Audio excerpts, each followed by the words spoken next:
So hey বস, আসসালামু আলাইকুম, কেমন আছেন?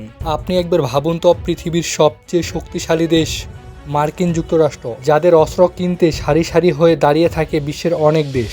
মার্কিন যুক্তরাষ্ট্রের এমন কিছু ফাইটার জেট রয়েছে তাদের মিত্রদেরকেও বিক্রি করেনি। মজার ব্যাপার হচ্ছে 2009 সালে মার্কিন কংগ্রেসে এই ফাইটার জেটগুলো বিক্রি না করার জন্য আইন পাশ করা হয়। তো যাই হোক বস, চ্যানেলে যারা নতুন, সাবস্ক্রাইব করে পাশে বেল আইকনটি অবশ্যই ক্লিক করে রাখুন।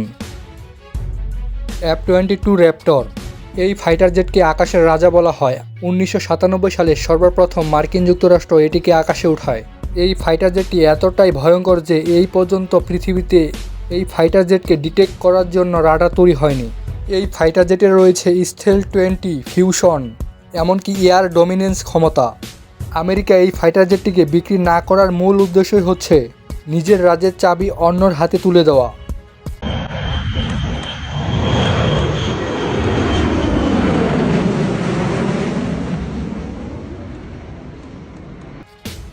মার্কিন যুক্তরাষ্ট্র কোনো দেশকে বিক্রি না করা আরেকটি ভয়ঙ্কর ফাইটার জেট রয়েছে, যার নাম বম্বার 2 স্প্রিট।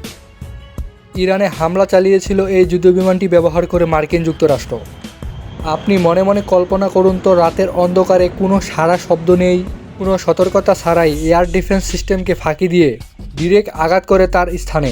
এই বিমানটি পারমাণবিক অস্ত্র বহন করতে সক্ষম। পৃথিবীতে এমন কোনো রাডার নেই যেটাকে ফাঁকি দিতে পারে না এই বিমানটি।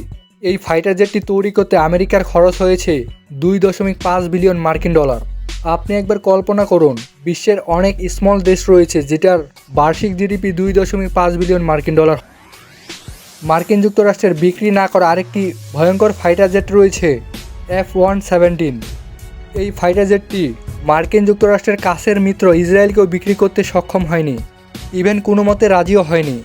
মার্কিন যুক্তরাষ্ট্র এই ফাইটার জেটটি দিয়ে প্রমাণ করে যে বর্তমান সময়ে যুদ্ধ চোখে দেখা যায় না, যুদ্ধ হয় অদৃশ্যভাবে। তবে মার্কিন যুক্তরাষ্ট্র এই যুদ্ধবিমানটিকে বর্তমান সময়ে অবসরে পাঠিয়েছে, কিন্তু তারপরেও এই যন্ত্রগুলো অন্য কোনো দেশের সাথে রপ্তানি করেনি।